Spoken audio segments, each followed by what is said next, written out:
Well, if you've been to the grocery store lately, you might notice it's looking a lot like March or April or May of 2020. Brian Sozzi, what's going on?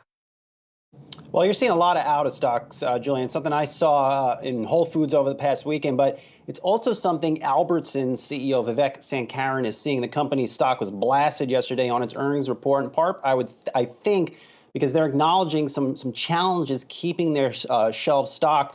Sankaran noted we were expecting that supply issues to get more resolved as we go into this period right now. Omicron has put a bit of a dent on that, so there are more supply challenges, and we would expect more supply challenges over the next 4 to 6 weeks. And it's those fresh items, Julie, milk, eggs, those quick turning items that appear to be tough to get to shelves for whatever reason, or for the most part, because workers are not necessarily in these plants because of the Omicron variant. And I know you went to Trader Joe's and you saw some empty shelves of your own.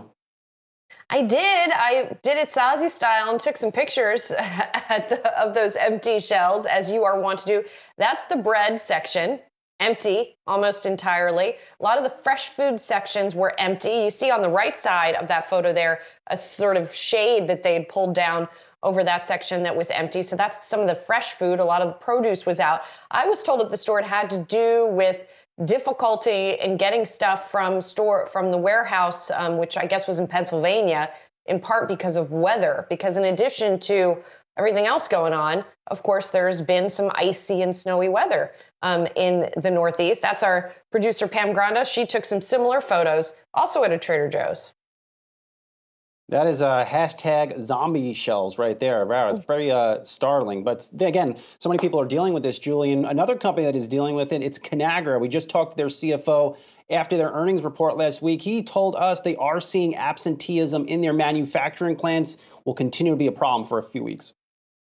We have seen a spike with Omicron very recently, but I'm going to pivot back to when COVID really started in March of 2020.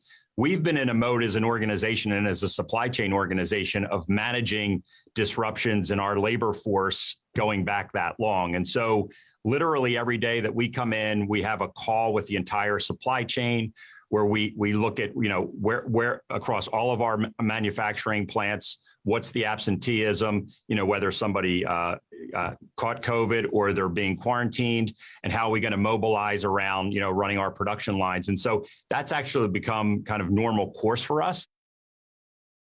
And reading these stories, Julie, you take a step back and think, well, why is this happening? The reality is we're all still working from home, and this has been ongoing for years. And now in many cases, it's picking up if you are one to be infected with the Omicron variant or Delta or just COVID more broadly. And that is leading to just more sustained sales of at-home stuff. And look at this chart from Axios, just showing hair care product demand using Google searches. You can see just this sustained high level in products, daily use products, as we all continue to be at home. You can see that demand, Julie, has settled in just at a higher level than pre-pandemic levels. It has declined a little bit, but you can see it pick back up right now during the Omicron variant surge across the country, but again, at a higher level than pre-pandemic. Yeah, put that together with a lot of people being sick, whether it be drivers, people working at stores, people stocking the shelves, people making the stuff. And you have a recipe for those zombie shelves, as you called them. So we'll keep an eye on this phenomenon. Thanks, Oz.